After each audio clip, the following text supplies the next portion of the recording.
little bit of good news, I know, in this economy. Ketanji Brown Jackson, it looks like, is a lock for the Supreme Court.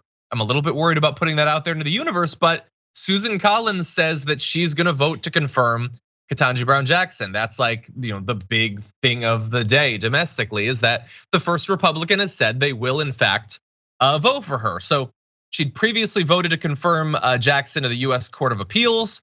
Bear in mind, Republicans putting Ketanji Brown Jackson on other levels of the judiciary is no guarantee they'll vote for her here, but she says that she will. She said that she'd been reassured that Judge Jackson would not be, quote, bending the law to meet a personal preference, and that the nominee met her personal standard for serving on the court. Whatever your reasons are, whatever, she's gonna vote for them. And Judge Jackson also met just yesterday with Senator Mitt Romney, and he might potentially vote for her, maybe Lisa Murkowski too. Romney says, it struck me that it was off course, the attacks against Ketanji Brown Jackson, meaning the attacks were off course that came from some, and there is no there. So he doesn't seem to like the attacks that have been levied against her. But whether Murkowski or Romney end up voting for her, Collins voting means that even if like Sinema were to vote against her, which I don't think she's indicated, Manchin has said that he will. Jordan, is this thing wrapped up? Are we good? Yeah, we should be good. I don't trust Collins at all, because we've seen her kind of hem and haw for the past several years. So I'll believe it when I see it, but I don't think that Manchin or Sinema were even going to, consider voting against her. Just, it's also because this really doesn't change anything.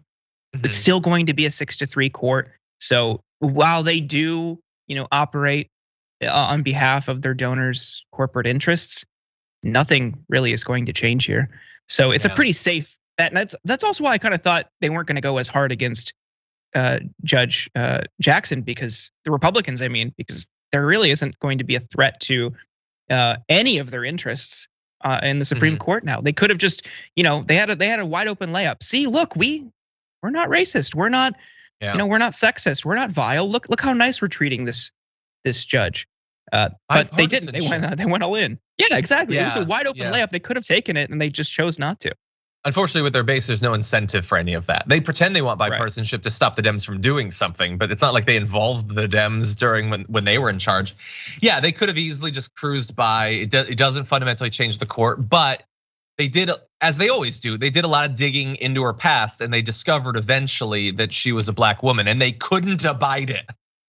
So they needed to make sure everyone knew. But anyway, yeah, it's just absolutely disgusting. By the way, so we referenced the fact that Collins voted to confirm Jackson in the US Court of Appeals. Here is a list of Republican senators who've previously said, yes, she's qualified to serve in the judiciary.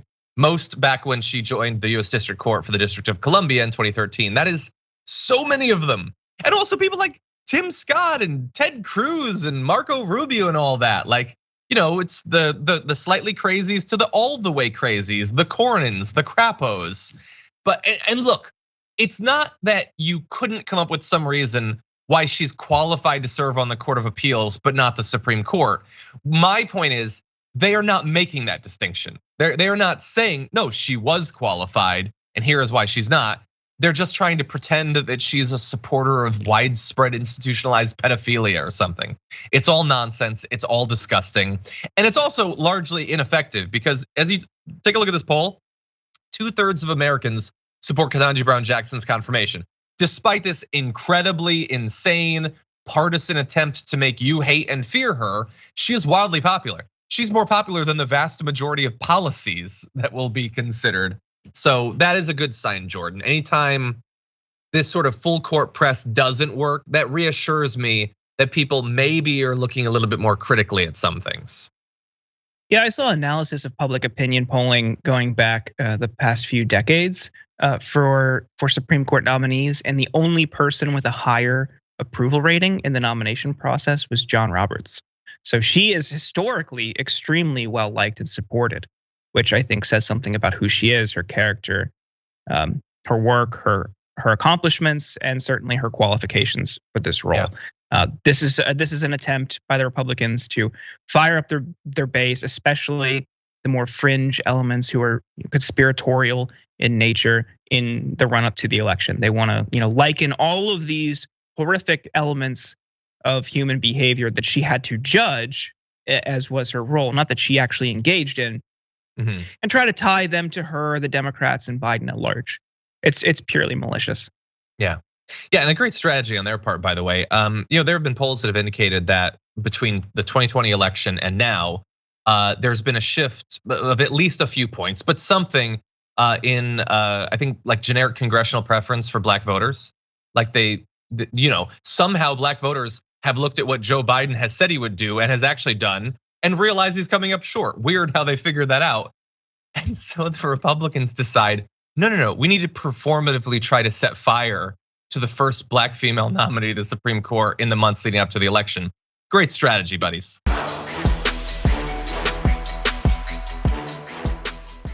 Check out the Damage Report podcast each day, wherever you get your podcasts, whether Pocket Casts or Stitcher or iTunes.